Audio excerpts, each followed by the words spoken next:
ओम नमो भगवते वासुदेवाय नमः।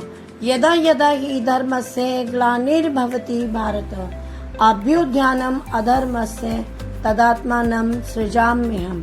नमस्कार दोस्तों, आज हम लेकर आए हैं एक ऐसी अद्भुत पौराणिक कथा जिसमें भगवान विष्णु के नर नारायण अवतार, धर्म, तपस्या और अधर्म के बीच हुए महासंग्राम की प्रेरणादायक कहानी है। जानिए कैसे दंभोदर जैसे असुर का अंत हुआ और धर्म की विजय हुई। तो वीडियो को अंत तक जरूर देखिए, क्योंकि यह कथा आपको भक्ति, शक्ति और सत्य के अद्भुत रहस्य से जोड़ देगी। एक ऐसा राजा जिसने पृथ्वी के हर बड़े योद्धा को युद्ध में हरा दिया हो, एक ऐसा सम्राट जिसके सामने आने से देवता भी बचना चाहे, और एक ऐसा अहंकार जो उसे यह विश्वास दिला दे कि इस पूरे ब्रह्मांड में उससे बड़ा कोई योद्धा नहीं। लेकिन उसी राजा का घमंड कुछ ही क्षणों में एक साधारण सी घास के तिनके के सामने टूट गया। आज की कहानी है दंभोदर की, उन दो दिव्य ऋषियों की जिन्हें संसार नर और नारायण के नाम से जानता है। यह सिर्फ युद्ध की कहानी नहीं, यह अहंकार और विनम्रता के बीच का सबसे अद्भुत संघर्ष है।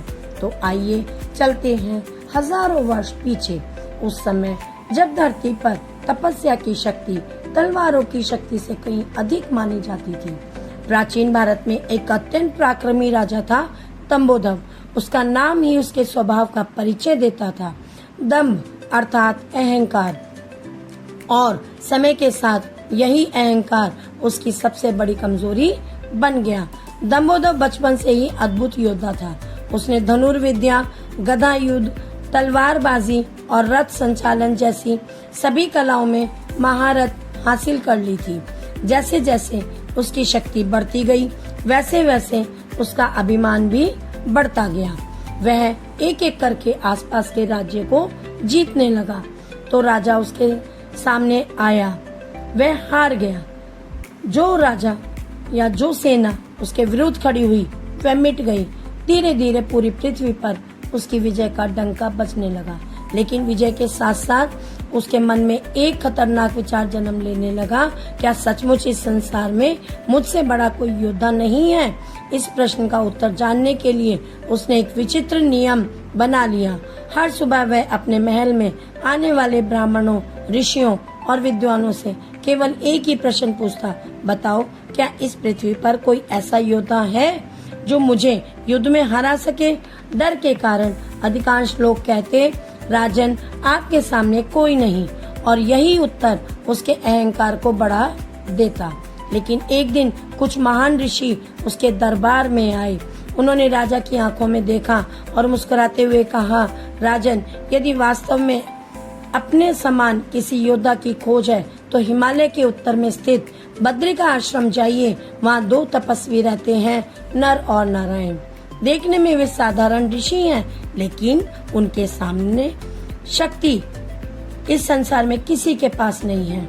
यह सुनते ही दंभोदर हंस पड़ा। उसे विश्वास ही नहीं हुआ कि जंगल में रहने वाले दो तपस्वी उससे अधिक शक्तिशाली हो सकते हैं। उसने क्रोध में कहा, यदि वे इतने ही महान हैं, तो मैं अभी जाकर उन्हें युद्ध की चुनौती दूंगा। उसी क्षण विशाल सेना तैयार हुई। हजारों हाथी, लाखों सैनिक, असंख्य घोड़े, सोने से सजे रथ और उनके बीच स्वयं दंभोदर। पूरा आकाश धूल से भर गया। राजा का लक्ष्य केवल एक था, उन दो ऋषियों को पराजित करना। उधर हिमालय की गोद में स्थित बद्रिका आश्रम का वातावरण बिल्कुल अलग था।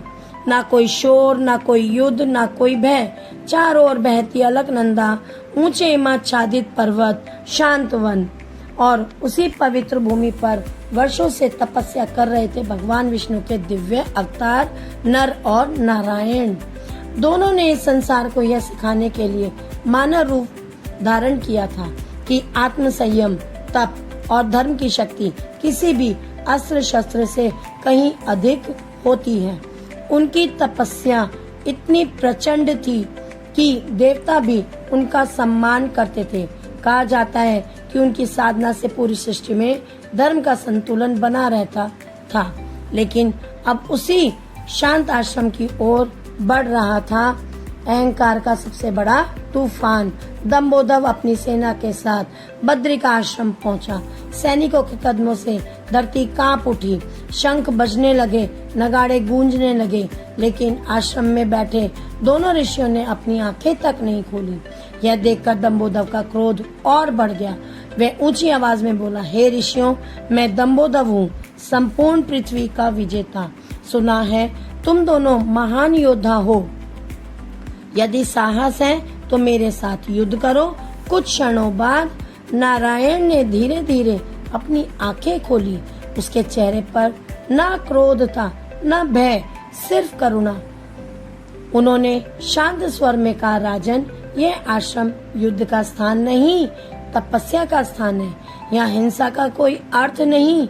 यदि तुम विजय चाहते हो तो पहले अपने मन को जीतना सीखो।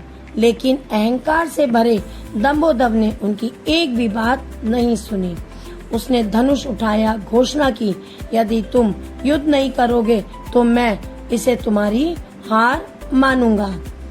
नर ऋषि ने हल्की मुस्कान के साथ कहा, राजन, तुम युद्ध चाहते हो तो तुम्हें युद्ध मिलेगा, लेकिन याद रखना, आज तुम्हारा सामना किसी राजा से नहीं, धर्म की शक्ति से होने वाला है। और यहीं से शुरू होने वाला था वह युद्ध जिसे देखकर स्वयं देवता भी आश्चर्य में पड़ गए। तो अगर आप जानना चाहते हैं कि आगे इस युद्ध में नर नारायण ने कैसे दंभोदर को हराया, तो कमेंट डाउन करके जरूर बताएं। नेक्स्ट पार्ट के लिए राधे राधे, जय श्री कृष्णा।